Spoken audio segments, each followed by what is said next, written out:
ज्ञान अंजन गुरु दिया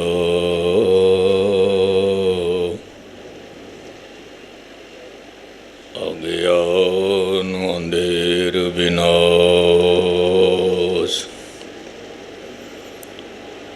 हर कृपा ते संत भेटिया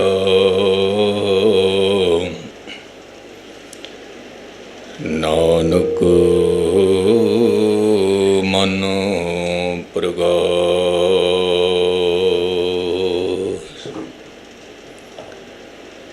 गुरु रूप गुरु प्यारी साध संगत जी, गुरु फतेह प्रवान करो। वाहिगुरु जी का खालसा, वाहिगुरु जी की फतेह। शेख फरीद दे बोल आप जी दे सामने रखा। कुछ चंद विचार जे गौर मुताला करिए तो हर एक मनुख का जन्म इको वर्गा है। भावें अमीर होवे, भावें गरीब होवे, भावें शहरी होवे, भावें पेंडू होवे, जन्म इको वर्गा है सारियां दा। पर गुस्ताखी माफ, मौत सारियां दी वखरी वखरी है, वखरी वखरी। सवेर हर एक लई इको वर्गी है, शाम सारियां दी वखरी वखरी है। आप जी ने कहना ज्ञानी जी ये किवें? क्योंकि सवेर इको वर्गी है, शाम वखरी वखरी है। कोई संगत विच बैठा है, कोई शराब खाने विच बैठा है, कोई पार्क विच बैठा है, तो शाम वखरी वखरी है। जन्म सारियां दा इको वर्गा, मौत वखरी वखरी है। कोई रोंदे हुए जा रहा है, कोई हंसते हुए जा रहा है, कोई खुश होके जा रहा है, कोई गमगीन होके जा रहा। वो वखरी गल है, सानू पता नहीं लगता कि ये रोंदा होया जा रहा है जां हंसदा होया जा रहा है, सानू पता नहीं लगता। जे मैं एक दो उदाहरण अब जी दे सामने रखा। जिसने सारी जिंदगी धन ते पहरा दिता, सारी जिंदगी, वो मरन वेले वो हंसदे हुए किमें जाएगा? क्योंकि धन उहदे हथ चों छुट रहा है।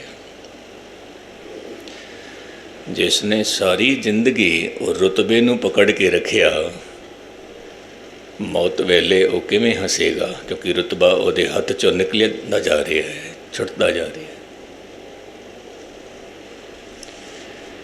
क्योंकि उसनों खबर है जिसनों मैं सांभ के रखिया वो अज मेरे हथ चों जा रहा है, जा रहा है।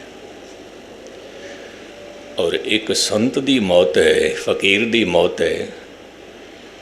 बेशक उहदे कोल धन सी पर पकड़ नहीं सी, बेशक उहदे कोल रुतबा सी पर पकड़ नहीं सी। ते ओ प्रभु नूं कहंदा सी ये धन तेरा है ते मैनू तां दिता होया सांभण वास्ते, भावें तोड़ने ही ले ले, तेरी मर्जी है। ये रुतबा तेरा ही है, भावें तो होने ही ले ले, पकड़ नहीं है। हुण ऐसे मनुख की मौत वखरी है, वखरी। जे किधरे असी वंड करिए, क्योंकि जन्म की वंड नहीं हो सकती, मरण की वंड होंदी है। क्योंकि जन्म इको वर्गा है, इको वर्गा। जे मरण की असी वंड करिए तो ਮੂਲ ਰੂਪ ਵਿੱਚ ਦੋ ਵਰਗ ਹੋਣਗੇ ਮੋਟੇ ਮੋਟੇ। ਇੱਕ ਵਰਗ ਉਹ ਹੈ ਜਿਨ੍ਹਾਂ ਦੇ ਵਿੱਚ ਰੋਜ਼ ਹੀ ਲੋਕ ਮਰਦੇ ਨੇ, ਲੱਖਾਂ ਦੀ ਗਿਣਤੀ ਵਿੱਚ, ਕਰੋੜਾਂ ਦੀ ਗਿਣਤੀ ਦੇ ਵਿੱਚ ਰੋਜ਼ ਮਰਦੇ ਨੇ, ਰੋਜ਼ ਮਰਦੇ ਨੇ। ਇੱਕ ਵਰਗ ਇਹ ਹੈ। ਔਰ ਦੂਜਾ ਵਰਗ ਉਹ ਹੈ ਜਿਹਦੇ ਵਿੱਚ ਕਦੇ ਕਦੇ ਕੋਈ ਮਰਦਾ ਹੈ, ਕਦੇ ਕਦੇ। ਆਪ ਜੀ ਨੇ ਕਹਿਣਾ ਹੈ ਗਿਆਨੀ ਜੀ ਦੂਜਾ ਵਰਗ ਕਿਹੜਾ ਹੈ ਜਿਹਦੇ ਵਿੱਚ ਕਦੇ ਕਦੇ ਕੋਈ ਮਰਦਾ ਹੈ, ਅਤੇ ਪਹਿਲਾ ਵਰਗ ਕਿਹੜਾ ਹੈ?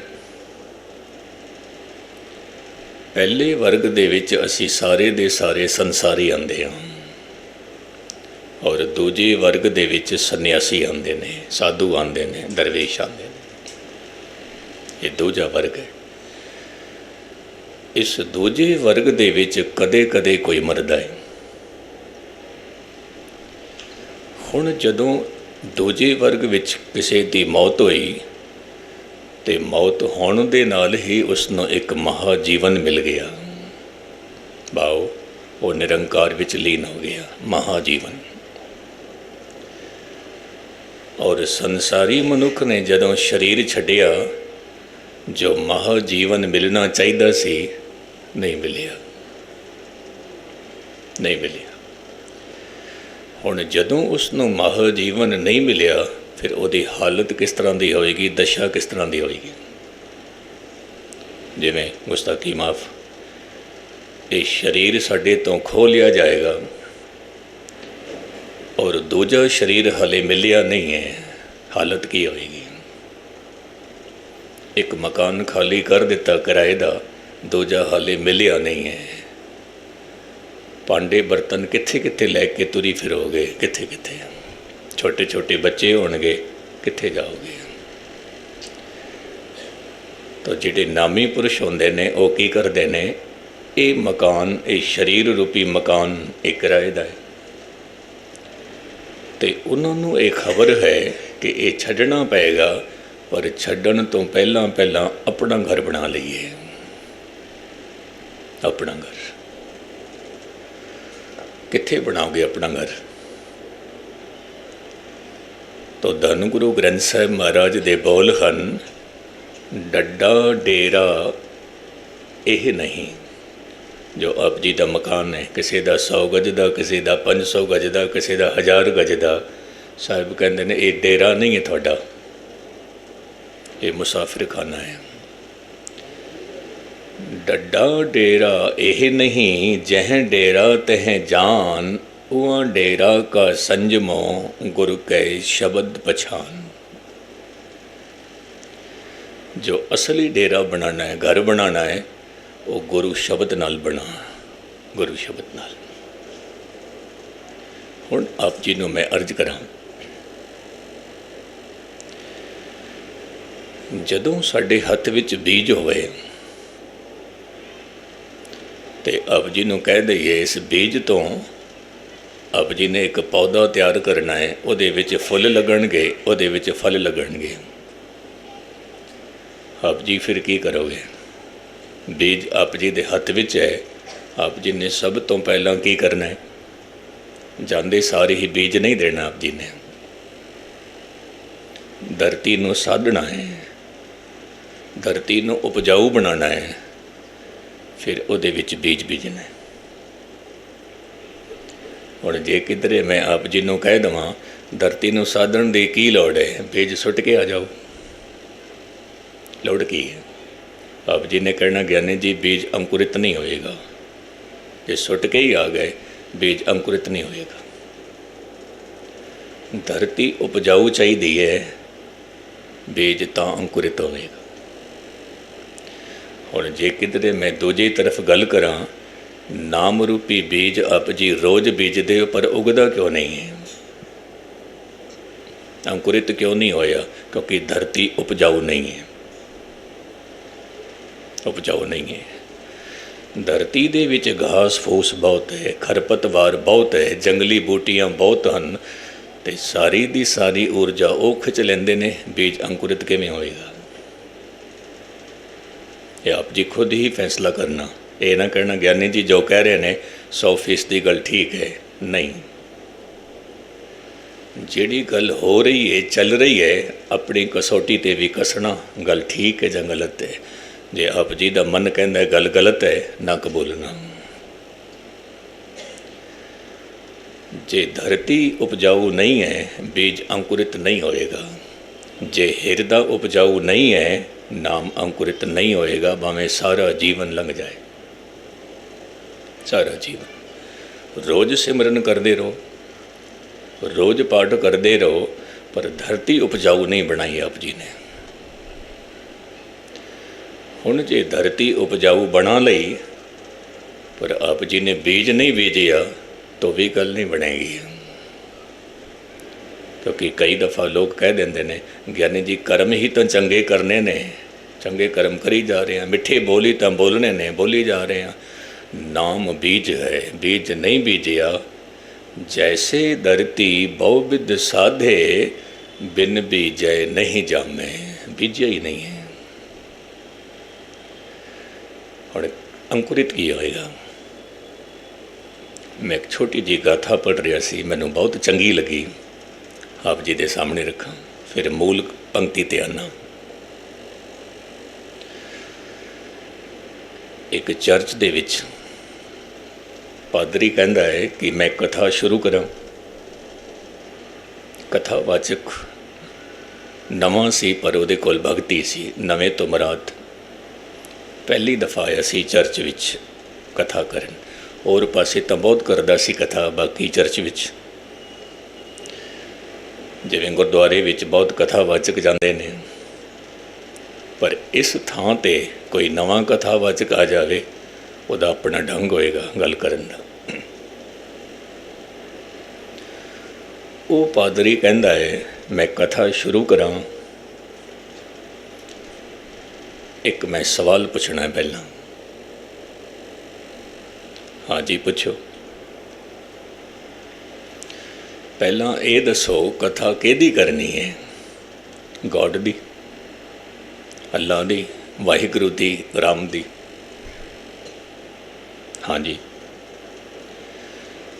तो राम की कथा शुरू करिए, गॉड की कथा शुरू करिए, तो गॉड नूं आमंत्रित करना पेगा, बुलाना पेगा कि आओ महाराज, असी कथा करन लगे हैं, तुसी आओ। तो एक बंदे ने कहा महाराज चर्च विच की गॉड नहीं है? कहता नहीं है। नहीं। हुण जे मैं इस तरह अर्ज करा तो हो सकता है आप जी नूं गल पकड़ विच आवे कि ना आवे, पर जदों गहराई विच जाओगे हो सकता है पकड़ विच आ जाए। की सबूत है कि मंदिर विच राम बैठा होया है? की सबूत है कि गुरुद्वारे विच निरंकार एक ओंकार बैठा होया है? की सबूत है? की सबूत है कि मस्जिद विच अल्लाह बैठा होया है? की सबूत है कि चर्च दे विच गॉड बैठा होया है? की सबूत है? की सबूत? आप जी ने कहना धन गुरु ग्रंथ साहिब दा प्रकाश है, निरंकार बैठा है। मैं फिर अर्ज कर रहा, मेरी अर्ज नूं समझना गहराई नाल। गुरु ग्रंथ साहिब महाराज तां जिथे तैयार हो रहा सी महाराज दा स्वरूप, उत्थे भी सी गुरु ग्रंथ साहिब। जिधरों असी गुरु ग्रंथ साहिब लैके आउंदे हाँ भेंट दे के सुखासन, उत्थे भी कीता होया सी, इत्थे प्रकाश कर लिया। तो सबूत किस तरह दईए? तो उसने एक गल आखी कि खुदा नूं, गॉड नूं आमंत्रित करना पेगा, फिर कथा करन दा मज़ा कुछ हो रहा। महाराज आमंत्रित करो। तो उस पादरी ने कहा थोड़े विचों किसी एक दे सदके, किसी भी एक दे सदके गॉड आएगा, निरंकार आएगा, प्रगट होएगा। एक दे सदके दो होण तां बहुत चंगी गल है, पंज होण तां उस तों भी चंगी गल है, जे सारे दे सारे ही होवो तो होर भी चंगी गल है। थोड़े विचों ऐसा किहड़ा बंदा है जिहदे जीवन विचों घृणा मिट गई है? ईर्खा मिट गई है। बस ਉਹਦੇ सदके मैं आमंत्रित करांगा रब नूं।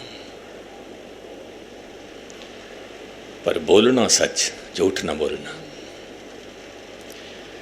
हुण किहड़ा मनुख है जिहदे मन विच घृणा नहीं है? गुस्ताखी माफ़। आप जी दी तां मैं गल ही की करां, कथावाचक दे कोल ही कथावाचक दे प्रति घृणा है। जदों कि रोज़ असीं कथा करदे हां, ग्रंथी सिंह दे मन विच ग्रंथी सिंह दे प्रति घृणा है, मौलवी दे दिल विच मौलवी दे प्रति घृणा है, पंडित दे मन विच पंडित दे प्रति घृणा है।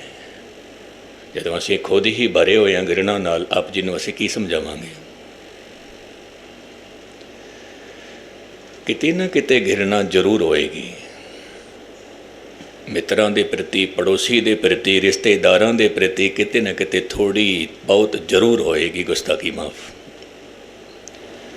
या कोई एक मनुख कह दवे मेरे मन विच नहीं है, मैं खुदा नूं हाज़र नाज़र कह के कहना मेरे विच नहीं है, थोड़ी बहुत होएगी।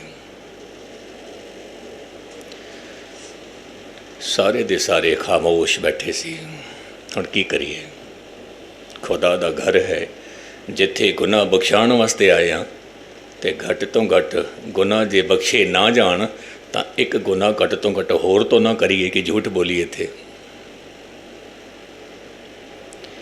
एक बंदे ने हथ खड़ा किया, 105 साल की ओदी उम्र सी, उन्हें हथ खड़ा किया, मेरे विच घृणा नहीं है। मैं खुदा की कसम खा के कहना। पादरी बड़ा खुश होया, चंगा तेरे सदके ही हुण गॉड नूं आमंत्रित करदे हां, पर पहलां तूं ये दस संगतां नूं तेरी घृणा खत्म किवें होई? सारिਆਂ ਨੂੰ ਪਹਿਲਾਂ तू दस। तो वह की जवाब देंदा है? कहता है महाराज 104 साल की उम्र हो गई, मेरे हाण दे जितने भी सी जिन्हां जिन्हां नाल मेरी घृणा सी, वो तो बेचारे सारे मर गए। हुण मैं घृणा किहदे नाल करां? वो तो बेचारे मर ही गए। पादरी कहता घृणा तो तू भी नहीं बचिया, वो तो वखरी गल है, तेरे हाण दे मर गए ने, जे जिंदे होंदे तो घृणा भी तेरी जिंदी होंदी, जिंदी होंदी। तेरे विच ऊर्जा होवे, ताकत होवे, लेकिन उस ऊर्जा दे सदके राम पैदा होवे, काम पैदा ना होवे। उस ऊर्जा दे सदके करुणा पैदा होवे, क्रोध पैदा ना होवे। ऊर्जा है आप जी दे विच। उस ऊर्जा दे नाल दान देण दी प्रवृत्ति दा जन्म होवे, ना कि लोभ दा, खाण दा। ऊर्जा आप जी दे कोल होवे, पर वो ऊर्जा किसी मोह नूं जन्म ना दवे, प्रेम नूं जन्म दवे। वो ऊर्जा आप जी दे कोल है, वो अहंकार नूं जन्म ना दवे, निरंकार नूं जन्म दवे। और जदों ऊर्जा ही खत्म हो गई, फिर तो वो गल है कि मैं तो मीट खाना छड्ड ही दिता। किसी ने कहा कि मैं तेनों कितने सालों तो समझा रहा, पर तेरे ते इन्नी वड्डी रहमत किवें हो गई कि तू मांस खाना ही छड्ड दिता। कहने लगे ज्ञानी जी हुण की करिए, दंद भी नहीं बचे तो खाण का स्वाद भी नहीं रहा। कहते ने ये छड्डना नहीं है, छड्डना नहीं, ये तो मजबूरी है। तो मैं अर्ज कर रहा सी कि इस धरती नूं साधना है, इहदे विच जो खरपतवार है इसनूं पुटना है। लोभ है, क्रोध है, अहंकार है, इनू पुटना है, इनू पुटना है। कहते ने साडे जेकर रोम रोम दे विच अहंकार चल रहा है तो निरंकार नूं कित्थे बिठाओगे? कित्थे बिठाओ? साडे रोम रोम विच अहंकार भरिया होया, रोम रोम दे विच। इस करके मैं कई दफ़ा अर्ज करना कि अहंकार नूं लैके जे तुसी प्रार्थना भी करोगे, अहंकार नूं लैके जे तुसी पूजा भी करोगे, तो गुस्ताखी माफ़, वो पूजा नहीं होगी, वो तो रब ते अटैक होएगा। क्योंकि आप जी ने कहना मैं हाँ, मैं हाँ। कहते ने चंगा होवेगा जिथे जोड़े उतारे हन, मैं दी धारना उत्थे ही उतार के आ, छड्ड के आ। फिर तू कुछ सुन सकेगा, गुरु दे बोल, गुरु दे गीत। ਜਦੋਂ ਤੇਰਾ ਹੰਕਾਰ ਖਤਮ ਹੋ ਗਿਆ, ਬੇਖੁਦੀ ਦਾ ਜਨਮ ਹੋਇਆ, ਖੁਦ ਹੀ ਮਿਟ ਗਈ। ਫਿਰ ਕੀ ਹੋਏਗਾ? ਜਦੋਂ ਆਪ ਜੀ ਗੁਰਦੁਆਰੇ ਵਿੱਚ ਜਾਓਗੇ ਤਾਂ ਵੀ ਤੁਸੀਂ ਦੇਖੋਗੇ ਕਿ ਨਿਰੰਕਾਰ ਇੱਕ ਓਅੰਕਾਰ ਗੁਰੂ ਗ੍ਰੰਥ ਸਾਹਿਬ ਦੇ ਰੂਪ ਵਿੱਚ ਬਿਰਾਜਮਾਨ ਹੈ। ਜਦੋਂ ਤੁਸੀਂ ਮੰਦਰ ਵਿੱਚ ਜਾਓਗੇ ਤਾਂ ਕਹੋਗੇ ਇੱਕ ਓਅੰਕਾਰ ਰਾਮ ਸ਼੍ਰੀ ਕ੍ਰਿਸ਼ਨ ਜੀ ਮਹਾਰਾਜ ਦੇ ਰੂਪ ਵਿੱਚ ਬੈਠਾ ਹੋਇਆ ਹੈ। ਜੇ ਤੁਸੀਂ ਮਸਜਿਦ ਵਿੱਚ ਜਾਓਗੇ ਤਾਂ ਤੁਸੀਂ ਕਹੋਗੇ ਕਿ ਅੱਲਾਹ ਕੁਰਾਨ ਪਾਕ ਦੇ ਰੂਪ ਵਿੱਚ ਬੈਠਾ ਹੋਇਆ ਹੈ। ਫਿਰ ਜੇ ਕਿਧਰੇ ਤੁਸੀਂ ਹੋਰ ਥਾਂ 'ਤੇ ਜਾਓਗੇ, ਆਪ ਜੀ ਨੂੰ ਅੱਲਾਹ ਤੋਂ ਸਿਵਾਏ ਕੋਈ ਨਜ਼ਰ ਹੀ ਨਹੀਂ ਆਏਗਾ, ਇੱਕੋ ਹੀ ਹੈ, ਇੱਕੋ ਹੀ। ਨਹੀਂ ਤਾਂ ਕਈ ਦਫਾ ਮਨੁੱਖ ਦਾ ਹੰਕਾਰ ਕੀ ਕਹਿੰਦਾ ਹੈ ਕਿ ਜੀਸਸ ਦੀ ਮੂਰਤੀ ਹੋਏਗੀ ਮੈਂ ਮੱਥਾ ਨਹੀਂ ਟੇਕਾਂਗਾ, ਜੇ ਸ਼੍ਰੀ ਕ੍ਰਿਸ਼ਨ ਦੀ ਹੋਏਗੀ ਤਾਂ ਟੇਕਾਂਗਾ। ਤਾਂ ਕਹਿੰਦੇ ਨੇ ਆਪਣੇ ਆਪਣੇ ਹੰਕਾਰ ਦੇ ਮੁਤਾਬਿਕ ਮਨੁੱਖ ਨੇ ਆਪਣੇ ਆਪਣੇ ਰੱਬ ਬਣਾ ਲੈਣੇ, ਆਪਣੇ ਆਪਣੇ। ਜਦੋਂ ਕਿ ਰਾਮ ਵੀ ਉਹੀ ਹੈ, ਰਹੀਮ ਵੀ ਉਹੀ ਹੈ, ਕਰੀਮ ਵੀ ਉਹੀ ਹੈ। ਮਾਨਸ ਕੀ ਜਾਤ ਸਭ एक है पहचान वो, सारे एक ने। तो ये जो अहं की भावना है बहुत बरीक है, बहुत बरीक है। तन का इशनान किया, सब कुछ त्याग दिता, लेकिन अहंकार का त्याग नहीं किया तो त्याग के भी कुछ नहीं त्यागया, कुछ नहीं त्यागया। मनुख कह देंदा है मैं बहुत सारा धन त्यागया, मैं कितने ही पदार्थ त्याग दिते, मैं वड्डे तो वड्डे अहुदे त्याग दिते, मैं लत मार दी वड्डे वड्डे अहुदे नूं। ते कोई संत कहंदा है लगदा है तेरी लत हले चिपकी हुई उन्हां दे नाल। ते जे किधरे लत चंगी तरह लगी होंदी तां हुण तक तूं भुल भी जांदा, मैं दान कीता है, मैं पुण्य कीता है, भुल जांदा। पर नहीं, लत तेरी चिपकी हुई उत्थे हाले भी, वार वार तू चेते करदा है मैं इतना ध्यान किया, मैं इतना त्याग किया। साहिब कहंदे ने त्यागना त्यागन अनीका, जे त्यागना ही है तो फिर चंगा होवेगा। त्याग किसनों त्यागी? घर नूं नहीं, धन नूं त्यागी है कहंदे ने नहीं। जे त्यागना ही है तो काम क्रोध लोभ मोह त्यागना, इनू त्याग दे। जिन्होंने ये सब कुछ त्याग दिता उन्होंने जीवन विच एक क्रांति घटित हुई। हुण मूल पंक्ति बाबा फरीद दी समझना। किसी ने रब नूं कहा तू पिता है, मैं तेरा पुत्र, और किसी ने कहा ऐ प्रभु तू मेरा मित्र है, मैं भी तेरा मित्र हाँ, और किसी ने कहा तू मालिक है, मैं तेरा गुलाम हाँ। पर सूफी संतां ने कहा परमात्मा नूं ऐ प्रभु तेरा और मेरा जो रिश्ता है वो प्रेमी और प्रेमिका का रिश्ता है। पर इस पंक्ति नूं थोड़ा जिहा ध्यान दे नाल समझना।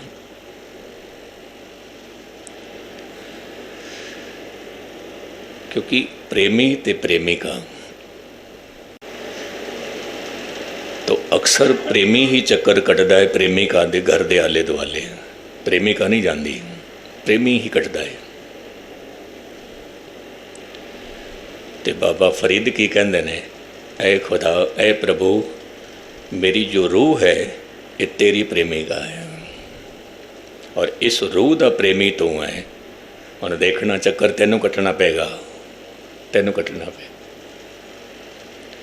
कबीर साहब जी ने ऐलानिया कह दिता कि कबीर मन निर्मल भया जैसा गंगा नीर, पाछे लागो हर फिरै कहत कबीर कबीर। तू ही मेरे पीछे आया है, तू ही मेरे पीछे।